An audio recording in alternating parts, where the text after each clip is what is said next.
Hello friends, सायंकाळी मस्तपैकी चहा केल्यानंतर चहासोबत खारी, क्रीम रोल, बिस्किट असं काही काही होतं. आणि चहा झाल्यानंतर लगेच स्वयंपाकाला लागले का तर रात्रीनंतर खूप लेट होतं, म्हणून आज स्वयंपाकात बनवली होती दोडक्याची चटणी. आणि इथं मी बनवते भाकरी. आणि इतकं प्रचंड गरम होतं ना किचनमध्ये, रात्रीचा स्वयंपाक करणं हा खरंच टास्क झालं सगळ्या लेडीजसाठी. आणि त्याच्यानंतर जेवणात आज होतं सांबर, दोडक्याची चटणी, भात आणि भाकर. आणि इथं मी शोधते दोडक्याची चटणी गेली कुठं, आणि तिथं मस्त लपाछपी खेळते. आणि हे आहे दोडक्याची चटणी. आणि लगेच स्वयंपाकाची भांडे घासली का आता जास्त पसारा होऊ नये.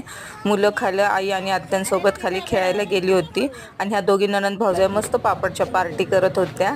आणि विरूने घेतली आईस्क्रीम, आत्या आणि आई आईस्क्रीम खात होत्या. आणि इथं मागे विहान स्केटिंग करतोय.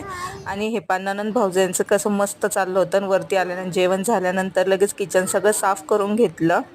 आणि मग थोडासा आराम करावा म्हटलं तर पहा, मुलांची इतकी प्रचंड मस्ती चालू होती की पूर्ण रात्रंदिवस यांची मस्ती चालू असते. चला, असं छानपैकी गेला आमचा दिवस. Bye and